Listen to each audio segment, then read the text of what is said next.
Hello Davao. Check this out. And all things Seagood at Beck and Cherries. Actually, ang Beck and Cherries, hindi lang siya like more on restaurant, but meron din kami dito mga coffee and magawa kami ng mga plant-based na kung ano yung makita niyo, mga tagoong, like that.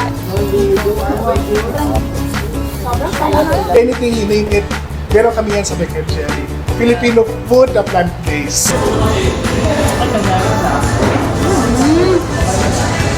Grabe yung curry, no?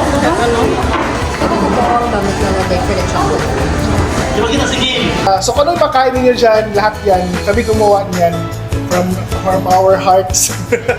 So, ano yan, walang karne yan, huwag kayo makalala kasi kami gumawa niyan, safe naman yan siya.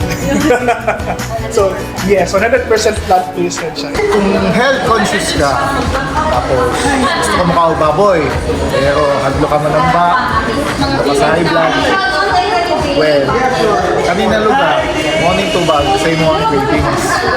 They serve plant-based na lechon kawali. Lasang baboy, pero made from plant. Meron kasi kaming din, charity, orphanage namin.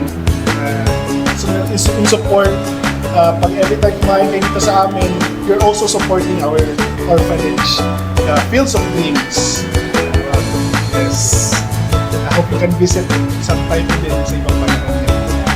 Yes. Okay, thank you guys. Enjoy tayo sa kain natin nila.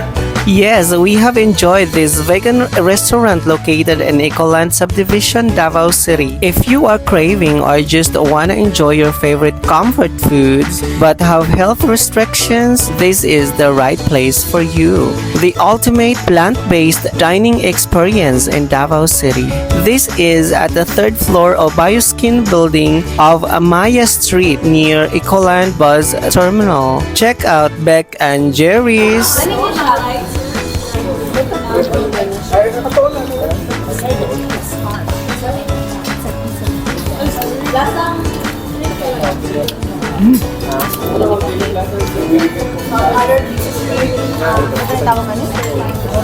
Car.